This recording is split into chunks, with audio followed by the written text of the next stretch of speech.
اللہ اللہ اللہ اللہ اللہ اللہ۔ سچ بتاؤ، اسی لیے میں اکثر کہتا ہوں جنت دو، بولو جنت کتنی؟ آواز نہیں آ رہی آپ کی؟ ایک زمین والی، ایک آسمان والی۔ ایک زمین والی جنت یعنی مدینہ منورہ۔ دعا کرو اللہ ہم سب کو وہاں لے جائے۔ آپ لوگ ماشاءاللہ پڑھ رہے ہو، ابھی سمجھ میں نہیں آتا، ہم کو بھی پڑھنے کے زمانے میں سمجھ میں نہیں آتا تھا۔ کبھی کبھی کوئی کہتا تھا ہم عمرے میں جا رہے ہیں، ہم حج میں جا رہے ہیں، ہم کہتے بھی یہاں جیب میں 5 روپے نہیں، کیا عمرہ نے کیا حج ہوتا ہے، ایسا ہوتا ہے۔ لیکن اللہ تبارک و تعالیٰ کا یہ فیصلہ ہے کہ ہم اپنے دربار میں بلاتے ہیں، پیسوں کو دیکھ کر نہیں بلاتے ہیں، ہم عشق رسول کو دیکھ کر بلاتے ہیں۔ بولو سبحان اللہ۔ اسی لیے آپ نے خود اپنی آنکھوں سے دیکھا ہوگا، بڑے بڑے بادشاہ گزرے ہندوستان میں، مغلوں کا زمانہ، تغلق کا زمانہ، ترکیوں کا زمانہ۔ ہندوستان کے بادشاہوں کی تاریخ پڑھو، ایسی حکومت ویسی حکومت، اتنی باندیا، اتنے غلام، اتنی آبادی، اتنا رقبہ زمین، مگر ان کی ہسٹری پڑھو، حج بیت اللہ نصیب نہیں ہوا، کبھی کعبے کا دیدار نصیب نہیں ہوا، مدینہ جانا نصیب۔ اور آپ نے ہمارے احمد آباد کے کوئی مؤذن صاحب یا امام صاحب کو دیکھا یہ ٹھیلا اٹھایا، السلام علیکم بھائی، جو بھی غلطی ہوئے معاف کر جو، یعنی جو بھی غلطی ہوئے معاف کرنا۔ کیا ہوا؟ کہا عمرے، کہا ابھی تو گئے سال تو گیا تھا۔ کہا وہ جو ارشد بھائی ہے نا، انہوں نے میرے کو بھیجا، وہ سال عبداللہ بھائی نے بھیجا تھا، وہ عبداللہ بھائی نے بھی نہیں بھیجا، ارشد بھائی نے بھی نہیں بھیجا۔ تیرے دل میں جو عشق رسول ہے وہ تجھے کھینچے کھینچے مدینہ پہنچا دیتا ہے۔ ساتھ میں بولو نا، چمکا دے خدا میری قسمت، چمکا دے خدا میری قسمت، پہنچا دے مدینہ طیبہ میں۔ میں کبھی کبھی ایسا نعت پڑھ لیتا ہوں، آتا واتا نہیں ہے کچھ بھی، اور جو بچے نے پڑھا اسے معافی چاہتا ہوں بھائی۔ یہ تو کیا ہوا معلوم ہے، جب میں سہارنپور میں تھا مظاہر العلوم میں، مولانا میں مظاہر العلوم میں پڑھ رہا تھا، تو بھائی طلحہ، حضرت مولانا طلحہ کہہ دو، یعنی شیخ زکریا رحمت اللہ علیہ کے صاحبزادے، کون؟ حضرت مولانا طلحہ۔ یہاں سب نے دیکھا بھی ہوگا، بڑے بڑوں نے دیدار کیا ہوگا ان کا۔ تو ان کو میری آواز بہت پسند آ گئی، کیونکہ میں سہارنپور مظاہر العلوم میں فجر کی نماز میرے ذمے، اور وہاں تقریباً نہیں تو 2500 بچے ہوا کرتے تھے، اور مظاہر العلوم میں فجر کی نماز میں، اور وہ تو میری بھی جوانی تھی، شادی وادی ہوئی نہیں تھی، تو برابر نماز پڑھاتا تھا۔ تو فجر کی نماز وہ بھائی طلحہ پڑھنے آئے 1-2 مرتبہ، تو کہا یہ کون بچہ ہے؟ تو کہا بمبئی کا رہنے والا ہے، احمد علی نام ہے۔ تو کہا ان کو بھیج دو، اب روزانہ فجر کی نماز یہ ہمارے یہاں پہ پڑھائیں گے۔ میرے کو پتا چلا کہ وہاں فجر کی نماز پڑھانے جانے کا تو زیادہ دور نہیں، مدرسہ مظاہر العلوم اور ان کا گھر مطلب 10-12 قدم کا فاصلہ ہے۔ تو میں وہاں جا کے فجر پڑھانے لگا، تو مجھے معلوم پڑا کہ یہاں فجر پڑھانے کا، فجر کے بعد ذکر کی مجلس ہوتی ہے، ذکر کے بعد میں پھر نعت مصطفیٰ پڑھی جاتی ہے، اور اس کے بعد میں پھر چائے کا دسترخوان لگتا۔ وہ میرے کو سب سے زیادہ پسند تھا، کیونکہ وہ چائے کے ساتھ، وہ معلوم نہیں آپ لوگوں کو نہیں معلوم ہوگا، وہ سہارنپور میں جو بڑی بسکٹ آتی تھی نا، اس کا نام پاپے۔ تو بولے وہ پاپے بھی ملیں گے؟ میں نے کہا یار یہاں پپا کچھ نہیں دیتا تو پاپے تو کم سے کم ملیں گے بھائی یہاں پر۔ تو میں برابر پابندی کے ساتھ مولانا حبیب صاحب فجر کی نماز پڑھانے جاؤں، اور لمبی چوڑی فجر کی نماز پڑھاؤں۔ اچھا اس کے بعد میں پھر کیا ہوا، ذکر کی مجلس، اور بھائی طلحہ تو اللہ کے ولی، آپ نے دیکھا ہوگا کچھ بولے بھی نہیں، یوں گردن، ہم بھی گردن ہلاتے گئے، اللہ اللہ کرتے گئے۔ اس کے بعد میں پھر انہوں نے اچانک ایک کتاب میرے کو دے دی، اس میں سب نظمیں اور نعتیں تھی۔ مجھے کہا پڑھو۔ اب وہ سمجھے کہ یہ قرآن اچھا پڑھتا تو نعت بھی اچھا پڑھتا ہوگا، حالانکہ پورا سبجیکٹ الگ ہوتا ہے۔ میں نے بھی سوچا کہ اگر نہیں پڑھوں گا تو وہ پاپے، وہ چائے، کیونکہ اس کے بعد تو اصل تو چائے کا دسترخوان۔ اور وہاں یہ ہمارے گجرات کے مدرسے میں ناشتہ ملتا ہے، وہاں یو پی کے مدرسے میں ناشتہ ہے ہی نہیں، نو بریک فاسٹ، مطلب آپ کے جیب میں پیسہ ہے تو باہر جا کے چائے پی لو، نہیں تو بھوکے رہو، جو بھی کھانا ملے گا وہ 10-10:30 بجے وہ کھانا ملے گا آپ کو۔ تو اب یہاں تو بریک فاسٹ نہیں، تو میں تو بہت حیران، میں نے کہا یار چائے مل جاوے کتنا اچھا۔ تو ایک دن کوئی یو پی کے کوئی صدری ودری پہن کر آئے، کوئی مولانا، اور میں اپنا وہ پڑھ رہا تھا۔ اب وہ پہلا مصرع کوئی اور لہجے میں، دوسرا مصرع کوئی اور لہجے میں، کہیں ایران تو کہیں توران، اور وہ ہوں گے نعت خواہ ہوں گے، اب ان کو پیٹ میں دکھے، ایسا لگے وامٹ کر دے گا۔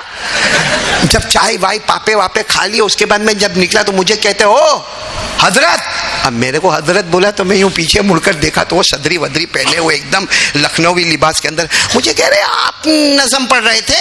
میں نے کہا جی وہ اپنی یوپی زبان میں آپ ہی پڑھ رہے تھے نا؟ میں نے کہا جی حضرت میں ہی پڑھ رہا تھا. تو کہا وہ کون سا لہجہ تھا؟ عراقیہ لہجہ تھا یا مدنی تھا یا مکیہ تھا؟ میں نے کہا لہجہ چائیہ تھا.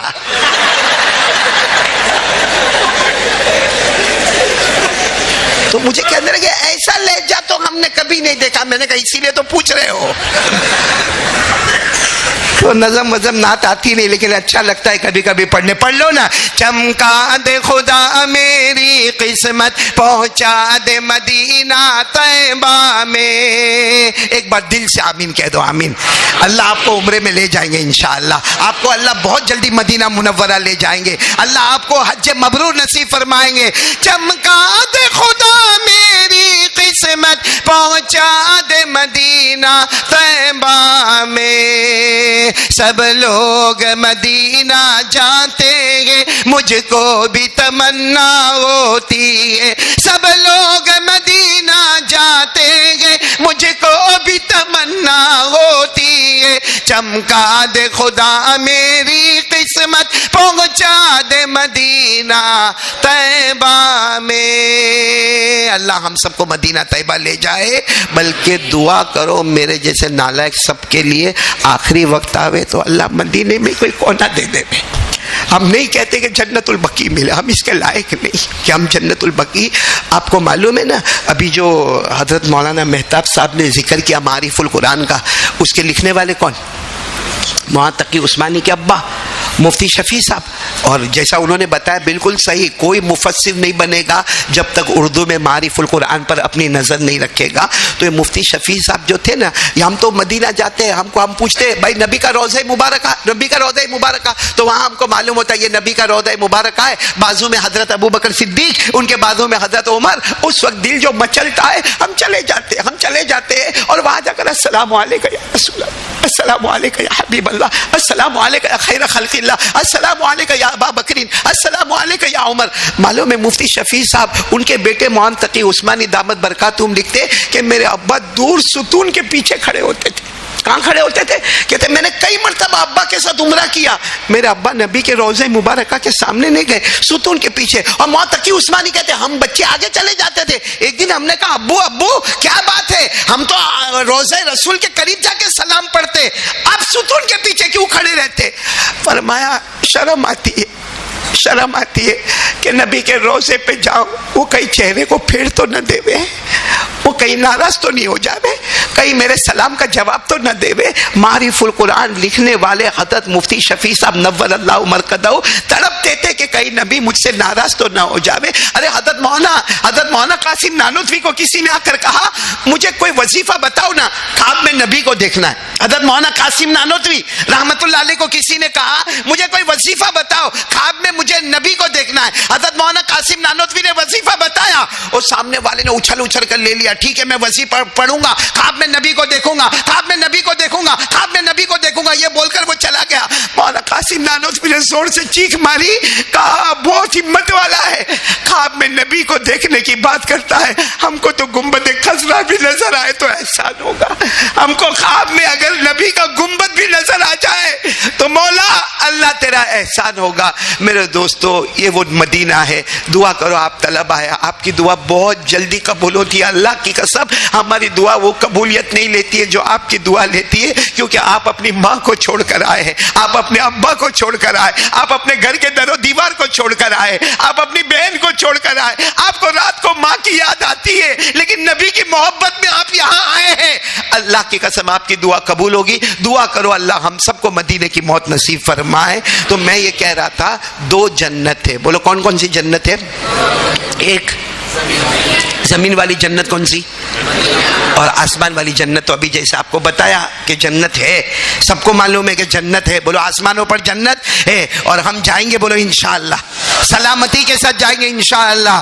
ہاں بولو نا, ان المتقین فی جنات وعیون ادخلوها بسلام آمنین ونزعنا ما فی صدورهم من غل اخوانا على سرر متقابلین لا يمسهم فيها نصب وما هم منها بمخرجين. انشاءاللہ اللہ ہم سب کو لے جائے. اب برابر سننا, دو جنت, ایک زمین والی کون سی جنت اور ایک آسمان والی جنت. اے میرے پیارو, کبھی رات کے اندھیرے میں سوچو نا, ہمارے نبی کے چہرے کا تصور کرو. اور حضرت ابو ہریرہ کا وہ جملہ, حضرت ابو ہریرہ فرماتے ہم خوش نصیب ہیں جنہوں نے نبی کو آمنے سامنے دیکھا. حضرت ابو ہریرہ کیا کہتے ہیں, ہم خوش نصیب ہیں جنہوں نے نبی کو آمنے سامنے دیکھا.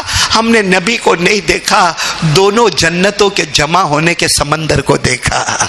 کیونکہ ہمارے نبی کا چہرے انور تھوڑی دیر کے لیے سامنے رکھو, پہلی چیز جس سے ہمارے نبی کا چہرے انور تیار ہوا مدینے کی کھاکے شفا, تو معلوم ہے پہلی جنت تو آ گئی.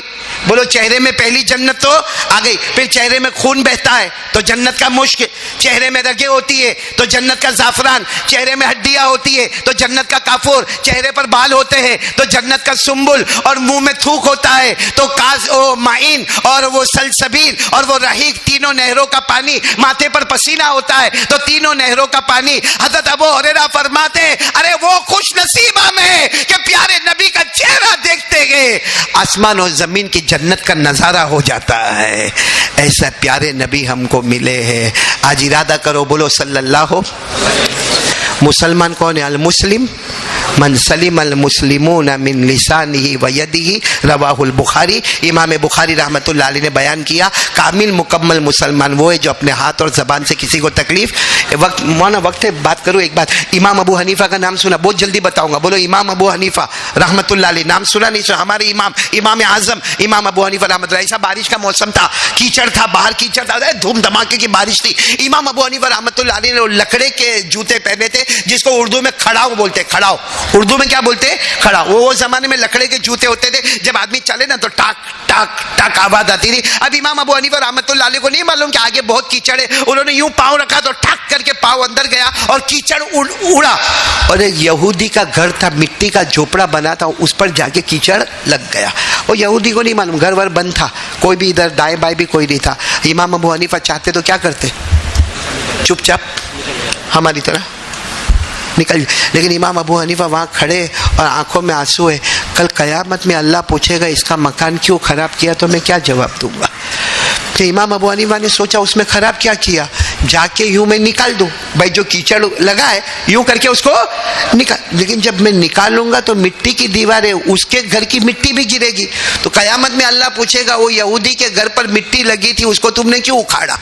اب میرا جو کیچڑ لگا ہے وہ اکھاڑنا بھی مشکل اور نہ اکھاڑنا. بہت دیر تک امام ابو حنیفہ کھڑے رہے, کیا کرنا کیا. ہم لوگ ہوتے تو ایسا احمد آباد میں کھڑے ہوتے, بلکہ دوسری گلی میں جا کے گرم گرم چائے پیتا, آملیٹ کھاتا, اور پھر کہتا بھی وہ ایسا ہو گیا, چلے وہ تو ہوتا رہتا ہے, اس میں کیا ہے, تھوڑا بہت ٹکر لگ جاوے تو اس میں کسی کے باپ کا کیا گیا. امام ابو حنیفہ جو امام اعظم ہے وہ فرماتے ہیں میں بہت رویا, ہمت کر کے میں نے دروازہ کھٹکھٹایا, کیونکہ یہودی کا مکان تھا. کہتے ہو یہودی نے دروازہ کھولا اور امام اعظم امام ابو حنیفہ کو سامنے دیکھا. اتفاق سے وہ قرضہ لیا ہوا تھا, امام ابو حنیفہ سے قرضہ لیا ہوا تھا, تو وہ سمجھا کہ امام صاحب قرضہ لینے آئے, تو نکلنے کے ساتھ ہی ہاتھ جوڑ کر کہتا ہے کہ امام صاحب ابھی چلے جاؤ, ابھی صحیح میں میرے گھر میں پیسہ نہیں ہے, ابھی صحیح میں میرے گھر میں پیسہ نہیں, میری بیوی بھی ہے, میری بیوی کو پوچھو, میرے بچوں کو پوچھو, ہمارے پاس کھانے کو بھی نہیں, پیسہ نہیں ہے, وہ قرضہ میں بعد میں آ کے دے دوں گا, آپ مت آؤ میرے گھر پر.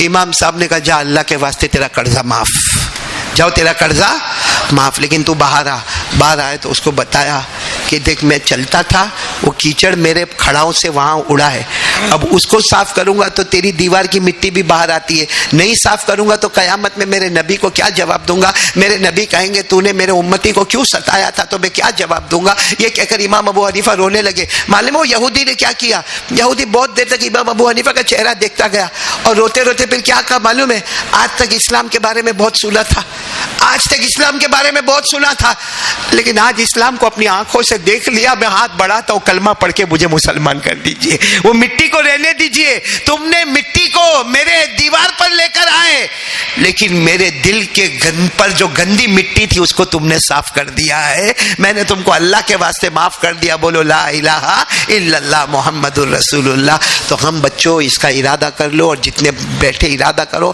ہم اپنی طرف سے کسی کو تکلیف, اور اگر پہنچایا اپنے اساتذہ کو پہنچایا, اپنے طلبہ کو پہنچایا, یا اپنی ماں کو پہنچایا، اپنے ابا کو پہنچایا، اپنے بھائی کو پہنچایا، چپ چاپ جا کے معافی مانگ لو.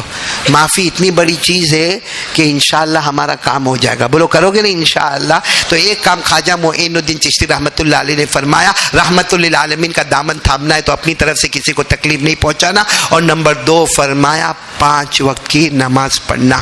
ساتھ میں بولو 5 وقت کی، میرے ساتھ میں پڑھو نا. وَسَبِّحْ بِحَمْدِ رَبِّكَ قَبْلَ طُلُوعِ الشَّمْسِ وَقَبْلَ الْغُرُوبِ وَمِنَ اللَّيْلِ فَسَبِّحْهُ وَأَدْبَارَ السُّجُودِ. اس کا ارادہ کر لو کہ ہم 5 وقت کی نماز پڑھیں گے، اپنی طرف سے کسی کو تکلیف نہیں پہنچائیں گے. ہمارے نبی جو کہیں گے وہ کریں گے، جس سے روکیں گے اس سے ہم رکیں گے. تو انشاءاللہ مصطفیٰ کا دامن ہمارے ہاتھ میں ہوگا، اور جس کے ہاتھ میں مصطفیٰ کا دامن ہوگا قسم پروردگار کے بغیر حساب کتاب جنت میں جائے گا. خواجہ معین الدین چشتی نے فرمایا جو نمازی نہیں ہے، خاص کر کے ہمارے بچے جب چھٹی میں جاتے ہیں، ابھی کون سی چھٹی آئے گی؟ دیوالی پر جو چھٹی ہوگی نا، تو بہت سارے بچے یہاں فجر پڑھتے گھر جا کے، حالانکہ اللہ وہاں بھی ہے.